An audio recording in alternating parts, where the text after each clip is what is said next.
do it.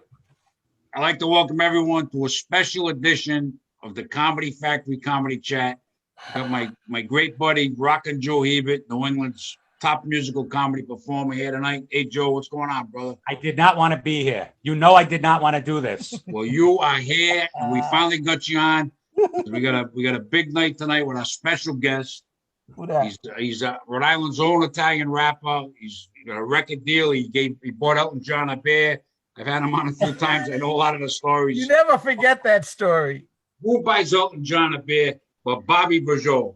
How you doing, Bobby? What's up, Paisani? How you doing? Johnny, how you doing? Joe Hebert. This is a true honor, man. You're a Rhode Island, New England, regional, national, universal legend, bro. You are too, man. I mean, we started around the same time. If you remember, think back. Going back to Periwinkles, we started 100 years ago. 100 years ago, yeah. Joe, do you know the story? Do you know the story about Elton John? I don't know the story about Elton John. You got to tell the Elton John story before we get going, but I love the story. You know, we've been talking about it a lot because have you guys seen Coming to America, the new one? Yeah. Yeah, I love it. You loved it? I did. Not as good as the first, but I loved it. John, what'd you think? It took me, I was ready to shut off after about 30, 40 minutes in, then it started getting good. The first 30 minutes, 40 minutes, it was like rehashing an old joke, right? Yeah, it just wasn't getting me. I don't know. Then halfway through, it started getting better, and I got pretty good. So the first half I thought was a bomb. The second half was great. So I guess I gave it 2.5 stars. Made that movie. Yeah. Wesley Snipes made that whole movie. And I thought the kid was pretty good to play the bastard son, and Leslie Jones was great as his mother. But I mean, Eddie Murphy, I don't know. He just seemed like he mailed it into me. Like, I mean, did he forget how to act in 2012 or something? And I mean, it was okay. I just thought it was kind of cheesy. My wife liked it more than I did, but I gave it a solid 2 stars. Yeah, I love Arsenio Hall. I love him, and I love the barbershop scene, stuff like that. It ain't the Green Book. It ain't Green Book. Let's put it that way. I couldn't believe the Forrest Gump. Those 3 barbers still alive, right? And the old guy, the old customer. Well, the real old guy, the little guy. I mean, he because the other ones obviously are Arsenio and Eddie Murphy, and the old Jewish guy is Eddie Murphy. But the other guy is an actual actor who was probably 55, 60 in the first one, and he's still around. He's the only one that's not old makeup. The short guy with the old man with the hat. Well, that's Eddie Murphy. I thought that was Eddie Murphy. That's why the short third barber, the shorter one with the high voice, says, "You ain't never met Martin Luther King." Yeah. That guy.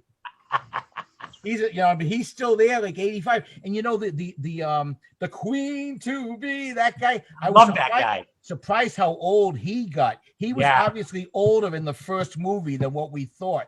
I thought he was about their age, but he must have been 40 or 50 because now he's in his, he definitely looked older, but James Earl Jones, he looked rough. He's old now. Yeah, but you know what? He's there. He did it. He died in the movie, but he still cashing the checks in real life. Oh yeah. Tell us about Elton John before we get going. I gotta hear the story again. I love it. One of the reasons I've been telling the story a lot lately is because I've told you some of the last time we talked, we got on a roll that I had met Stevie Wonder and Billy Joel on the same day, and I met Elton John and Magic Johnson, and a lot of crazy stars. Obviously Elton John, Stevie Wonder, Billy Joel are true A-listers. Luther Vandross. They were all unbelievably cool. Will Smith was the coolest star I ever met. I got to hang out with him a little bit. He's as real as the 3 of us. Will Smith is the best. But as cool as Will was as much of a douche that Eddie Murphy was. When I met Eddie Murphy, that's right. Eddie Murphy was like, "Hey, Eddie, I'm a big fan. I'm an attorney from back east." I said, "Now, I do a little comedy, but let me tell you, man, you're such a legend. People love you." And he's like, "Yeah, whatever, dude." Like, he gave me 0 time, and I'm like, wow. What? And after having Luther Vandross and Stevie Wonder, Elton John be so gracious to me, to have Eddie Murphy treat me like that, it was kind, it just so I was kind of rooting against Coming to America a little bit. But I actually gave it an open mind because I love Arsenio and I love James Earl Jones, but I was kind of glad it sucked a little bit. But anyway, the Elton John story, my friend Ronnie Riley just passed away. We just had his celebration of life. This dude is an amazing cat. He was one of the Danbury 11. He was serving in a federal prison for weed back in the late late 60s, early 70s, and 11 of them went on a hunger strike. 11 Danbury prisoners protesting the Vietnam War. And it became world news, so much so that Nixon sent a representative to try to talk them into stopping the hunger strike because the news, and they ended up, influencing the executive office enough that they helped stop the Vietnam War because of the hunger strike of this Danbury 11. And my friend Ronnie was one of them. I didn't know that until a celebration of life story because he was such a character. I met him through the Balzano family that owned Tweets in Bristol. Oh, yeah. They're like his brother. And so when I met them, Ronnie was managing a trucking business, but he was also the #1 fundraiser for cystic fibrosis in the country and had done these fundraisers. So one fundraiser he did was this silent auction and we did we picked the card girls for the Vinny Paz fight, Vinny Paz versus Camacho, and the celebrity judges were Bobby Braciola, Cam Neely, Andre Tippett of the Patriots, and Dominique Wilkins. And I got to meet them, and we hit it off so well because I wasn't nearly as well known as them, but because Ronnie considered me a celebrity, he put me on this panel with these great athletes, and we had a great time. Because of that, Ronnie was like, Terry, those guys loved you. He says, I got to take you to the Walden Woods concert. I got VIP passes and everything, front row. It's Don Henley, the Eagles, Elton John, Aerosmith, Run DMC. Wow. Oh, it was the Walden Woods concert, which was to raise money for the preservation of Walden Woods. Don Henley ran the whole thing. It was crazy. And we had great seats. I was with Ronnie and his daughter. Elton John does a set, rocks the fucking house. Aerosmith does their set. Run DMC comes out with Aerosmith, and they did what was that big song? Walk This Way. I mean, it was killer, right?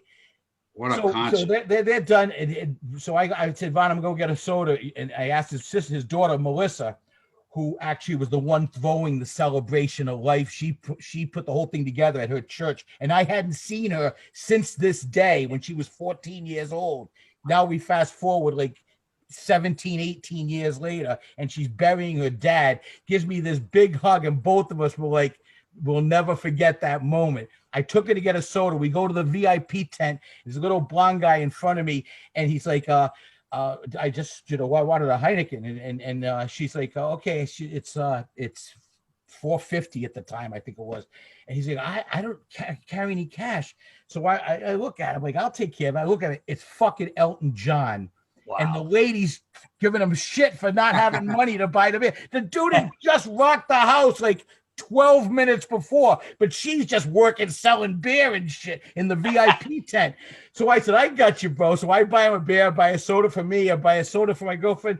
And he goes, thanks a lot. That was really nice. He goes, I never carry any cash. I'm like, dude, you fucking rock this place. I can't believe it. He goes, yeah. He goes, I'm getting too old for this shit. I go, are you kidding me? That was wonderful. I said, this is my friend's daughter, Melissa. She's a big fan, Melissa Elton John. And she's like,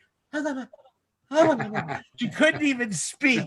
And he was so nice and so gracious. And I had just done my song about Madonna called Madonna You Butana.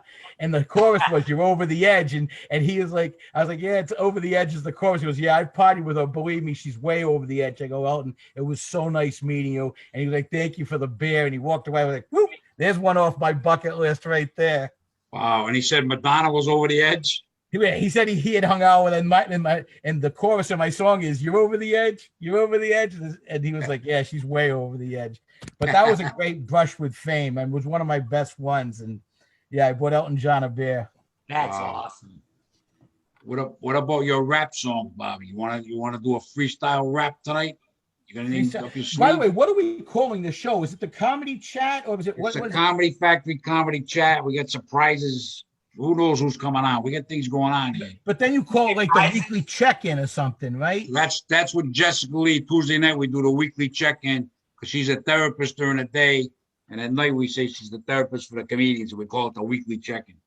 That's on Tuesday nights. Cool. This is a special edition tonight. All right. Special check-in on a Wednesday night. We're rocking the beat and we're feeling all right. She does the call in on Tuesday, Wednesday, Thursday night. So party people, let me say we're feeling all right. We got Joe Hebert rocking in the house and homeboy John Perrotta turning it out. The big Spacone on the microphone and all the girlies in the house. They never leave me alone. So listen, everybody, because we know how to rock. It's a funky freestyle from the king of the Spocks. We know how to jam. Joe Hebert, Johnny P, and Bobby B. And we're all proud members of the Comedy Factory. Wow. That's good. That's awesome. I wish I could do stuff like that. Joe's he sings a great comedy song parodies. You got the rap songs. Me, I can't do anything. All I do is bust balls. That's it. That's your thing. That's my thing, I guess. I don't know. Your ball busting is epic, John. That's right, but I don't know how it's going to be coming back. We'll see. How did you weather this pandemic? I mean, you're coming out of it. You ready to do some shows down the road here, Bobby? Or?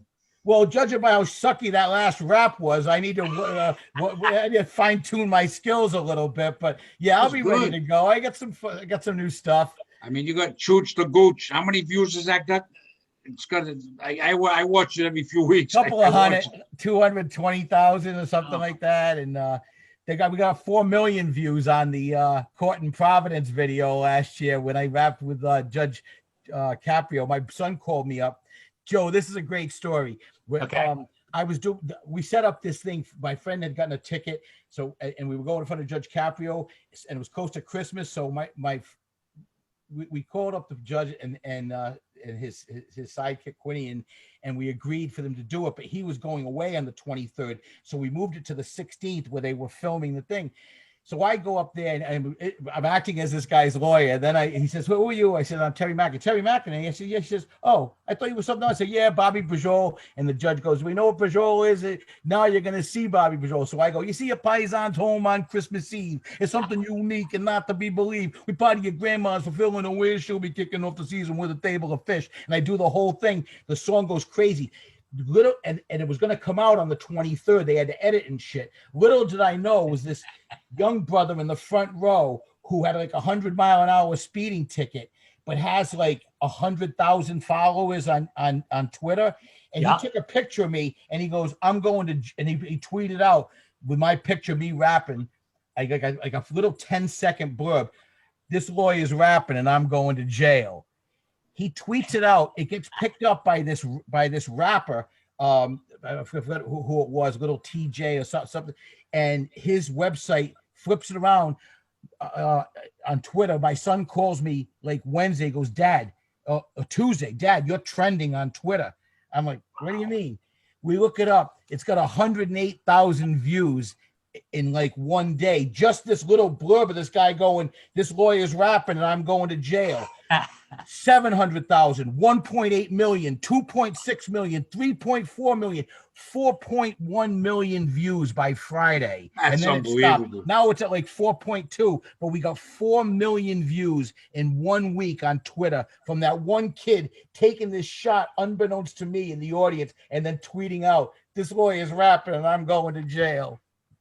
Is your name on it anyway?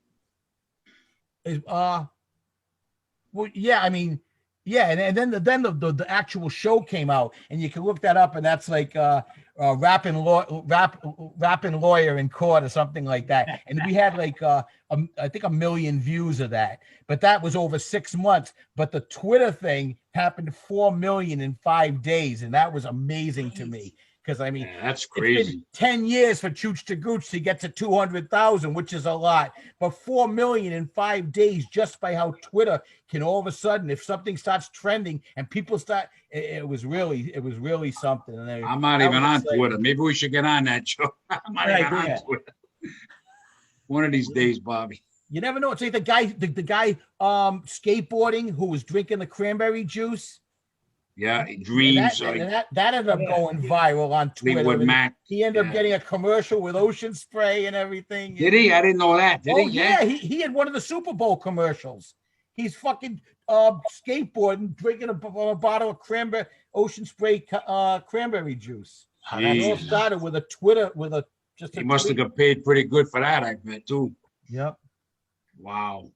So what else we John, got in what do you store think? tonight, Joe? Want to do some shows in the fall, maybe in the summer? I mean, I'm ready to go. Yeah, I'll get you. We'll get some stuff going.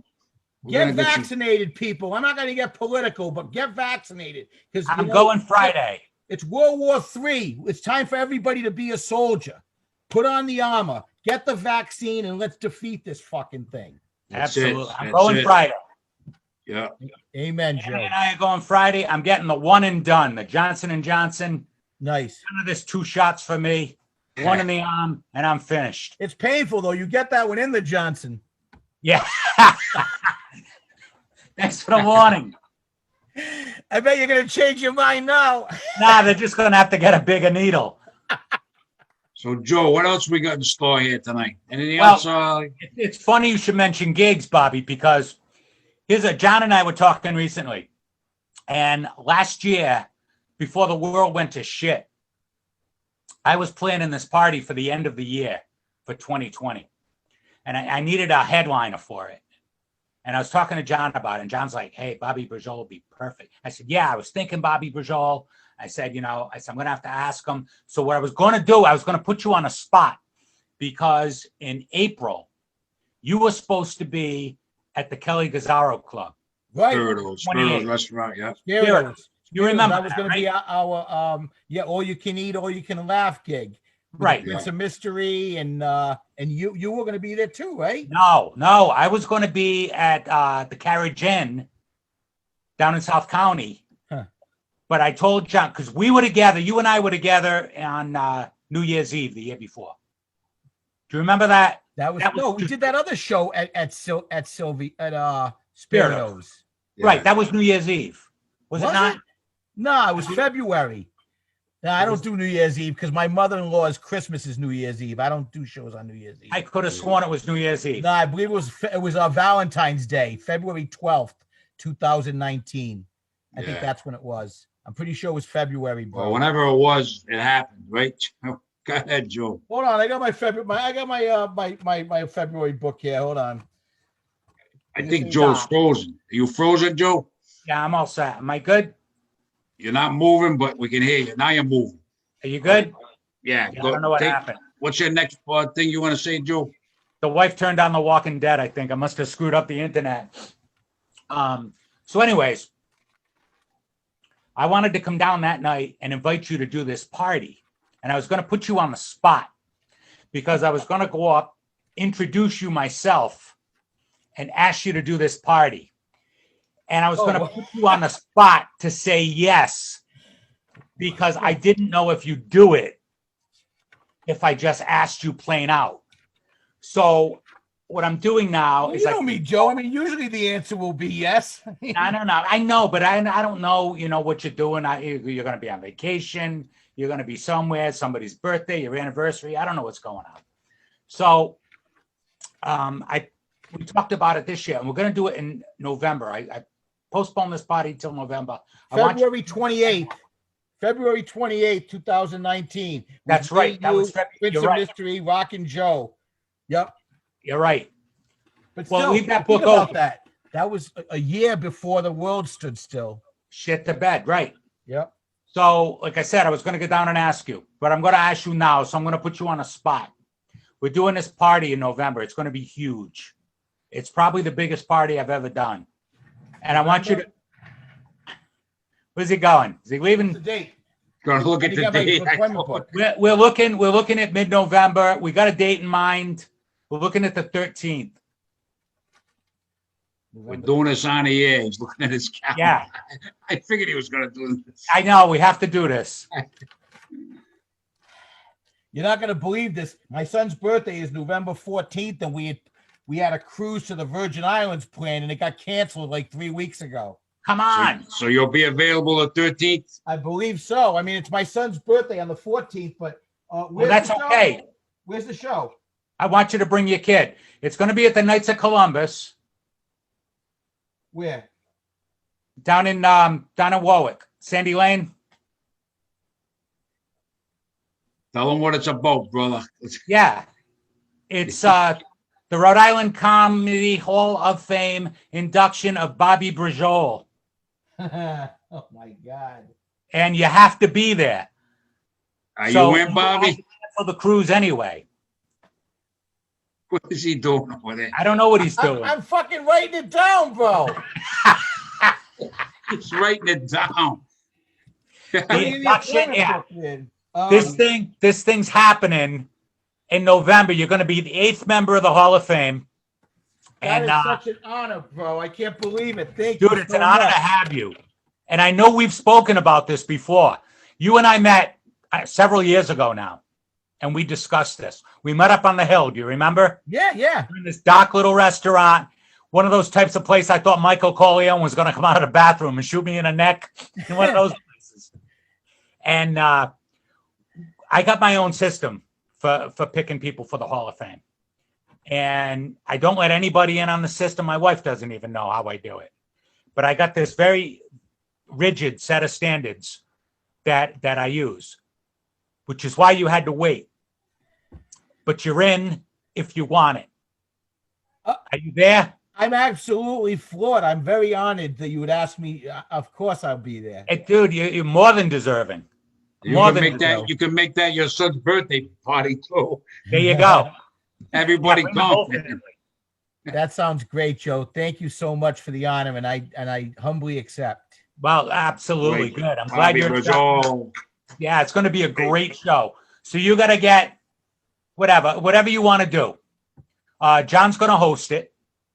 I'm not going to do anything. I'm just going to sit back and watch. I just want to have a good time, sit in the audience for once, and not do a thing. It's close enough to Christmas. I'll probably do a couple of jokes. I'll do a freestyle. I'll do Christmas Eve and Chooch to Gooch, and thank you very much for the honor. Definitely do Christmas Eve. That's one of my favorites. We got some stuff planned, and then you'll be closing it out, and you'll be inducted into the Hall of Fame, bro. It's a big honor. John, did you know about this? Of course, I know about it.